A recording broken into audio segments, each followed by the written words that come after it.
Yeah. But to me, I love singing and I love performing, being out there with the people that actually listen to your music, not the industry with all the hype that can go with that. Crystal Gayle, a towering star in music, yet she despised this superficial industry. She refused to reinvent herself, carving her own path to success. But how could she do it?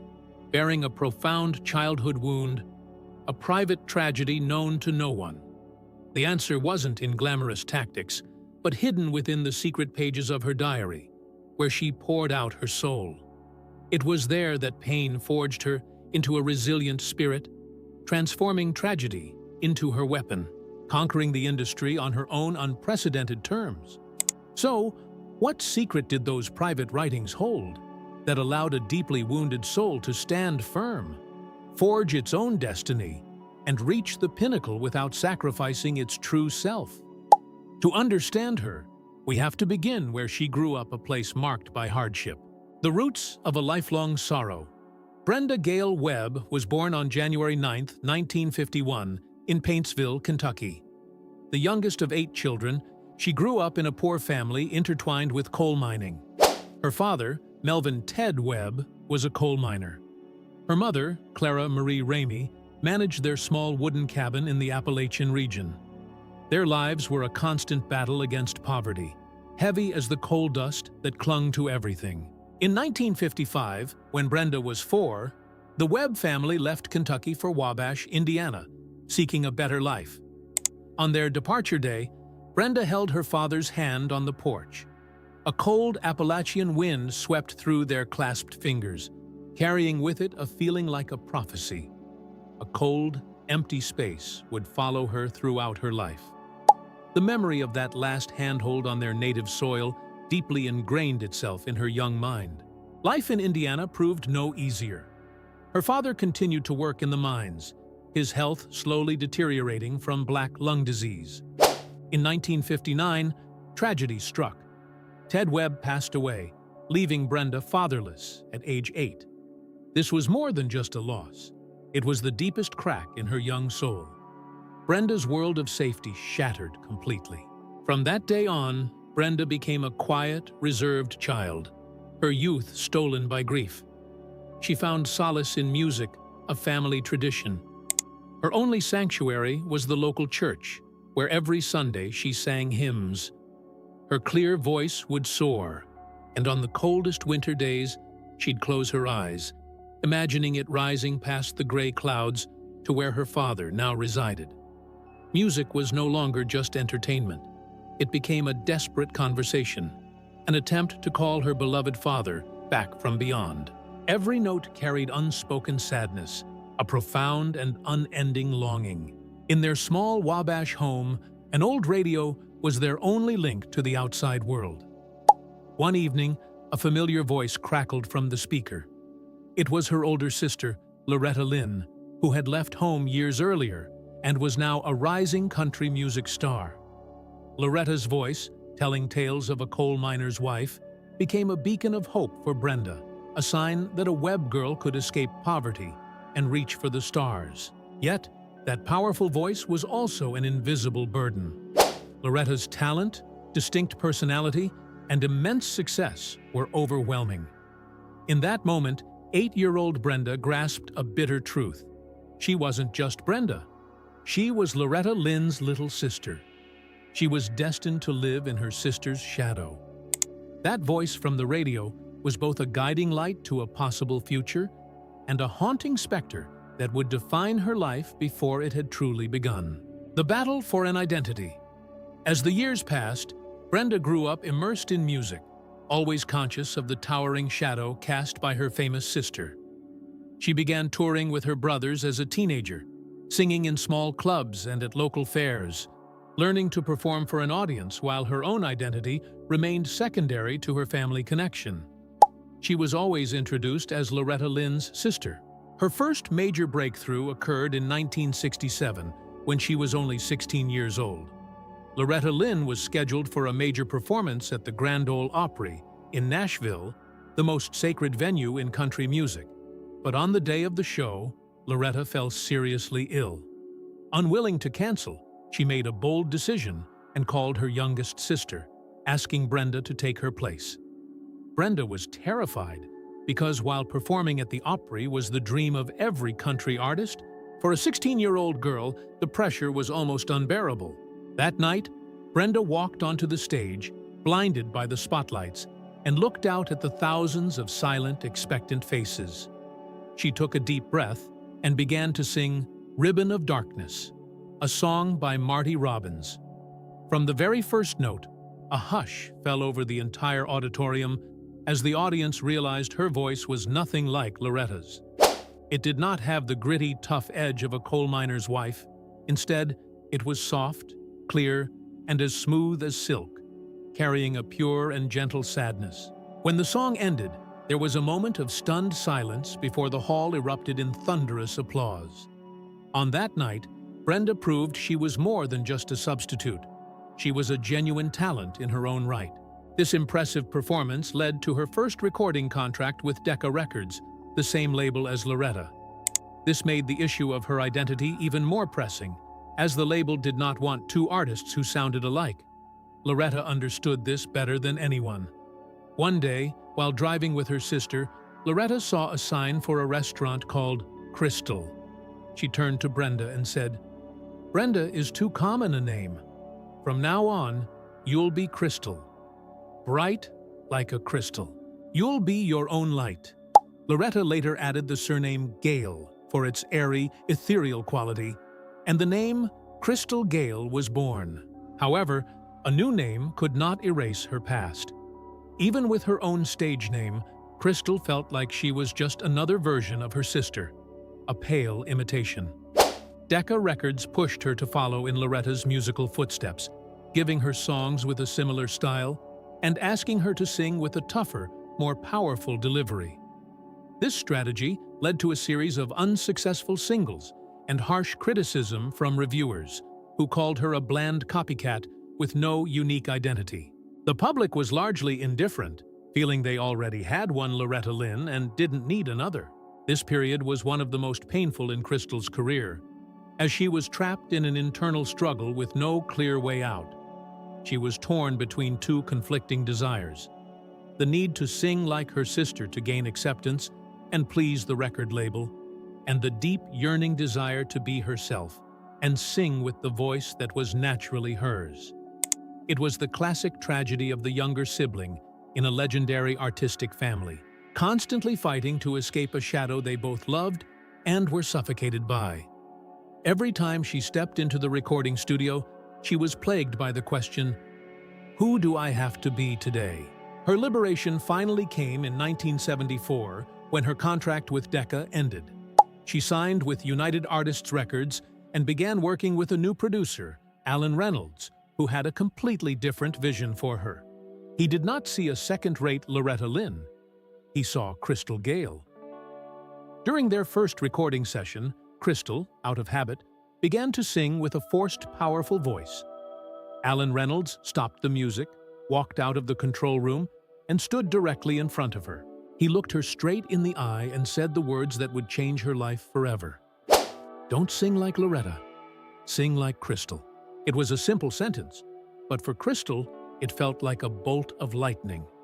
For the first time, someone in the music industry was not asking her to be someone else, but was giving her permission to exist as herself, with her own unique voice. She stood frozen in the studio as tears began to stream down her cheeks. She wept out of frustration for all the years she had spent trying to be somebody she wasn't. And she wept out of relief that she had finally found someone who believed in her for who she was. Alan Reynolds' words were more than just professional advice.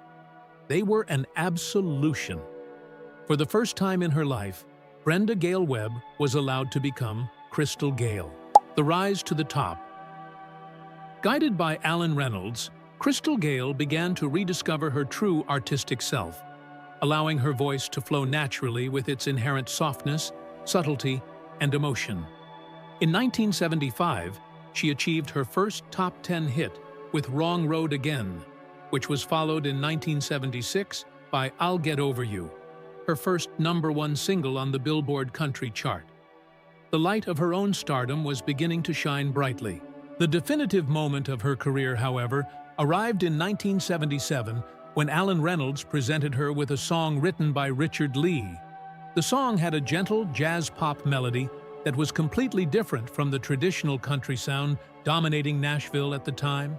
Its title was "Don't It Make My Brown Eyes Blue?" On the day of the recording, something truly special happened in the studio. Crystal stepped up to the microphone, closed her eyes as the orchestra began to play, and started to sing. Her voice was pure and clear, not a performance, but a confession. She was telling her own story of a broken heart and a persistent sadness that had followed her since childhood. When she sang the final note, tears were rolling down her cheeks, yet her voice had not wavered or broken. It remained impossibly gentle and serene, as if all the suppressed sorrow of more than 20 years from her father's death to her long years in her sister's shadow had been distilled into that one fateful performance. The entire studio was silent, and Alan Reynolds knew they had captured magic. The song was perfected in a single, emotional take. "Don't It Make My Brown Eyes Blue" was released and became a global phenomenon. It not only topped the country charts, but also climbed to #2 on the Billboard Hot 100, a rare achievement for a country artist at the time. The song earned Crystal a Grammy Award for Best Female Country Vocal Performance and instantly made her a household name. She was no longer Loretta Lynn's little sister. She was Crystal Gayle, a superstar in her own right.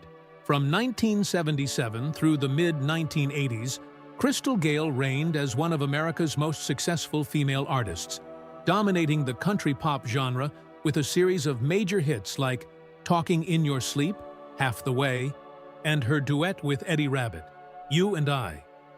Her album, "We Must Believe in Magic," became the first by a female country artist to be certified platinum.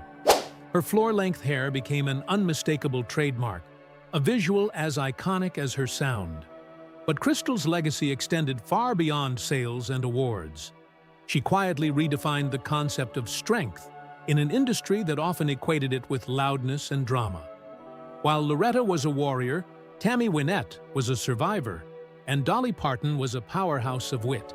Crystal demonstrated that gentleness was its own form of power. Her voice did not shout. It whispered, gently seeping into the hearts of listeners to soothe their wounds. She proved that an artist did not have to scream to be heard around the world. Her gentle revolution paved the way for a new generation of female artists like Shania Twain, Faith Hill, and Carrie Underwood, who successfully blended country and pop music. They all owe a debt to Crystal, who taught them that quiet sincerity could be the most powerful voice of all. A quiet harbor behind the lights. Even at the height of her fame, when her name was everywhere, Crystal Gayle's personal life remained a quiet and peaceful sanctuary. In 1971, long before her career took off, she married her high school sweetheart, Bill Gatsamos. Theirs was not a dramatic showbiz romance, but a steadfast partnership that served as her anchor in the turbulent world of entertainment. Bill became not only her husband, but also her manager, working tirelessly behind the scenes to handle contracts, organize tours, and, most importantly, shield her from the negative aspects of fame. While Crystal shone in the spotlight, Bill operated in the shadows, ensuring she could focus solely on her music. He was her partner, her protector, and the solid wall that guarded her sensitive soul. Their marriage has lasted for more than 50 years, a remarkable testament to their bond in an industry known for fleeting relationships. As her career blossomed, Crystal also became a mother to a daughter, Catherine, and a son, Christos. For her, family was always the highest priority, and she managed an extraordinary balance between her demanding career and her role as a mother. A powerful image from her touring days perfectly illustrates her quiet strength. After finishing an emotional performance to a standing ovation, she would quickly exit the stage, not to rest or mingle, but to rush to her dressing room to breastfeed her young child. Minutes later, she would return to the stage with a flawless smile, ready to continue the show. with the audience completely unaware of the tender, maternal moment that had just occurred. Unlike many of her contemporaries, Crystal chose a simple and intensely private life. She avoided lavish Hollywood parties and tabloid headlines, preferring her quiet home in Nashville. Her life revolved around her husband and children, and she found joy in ordinary activities like cooking meals and attending parent-teacher meetings. This warm and stable family life was the anchor that kept her grounded, the safe harbor she returned to after long tours, and the place where she could finally shed the persona of a star and simply be a wife and mother.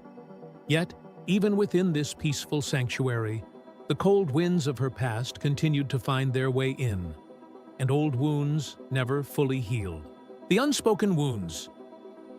Success brought Crystal Gayle recognition and wealth, but it could not erase the deep scars on her soul.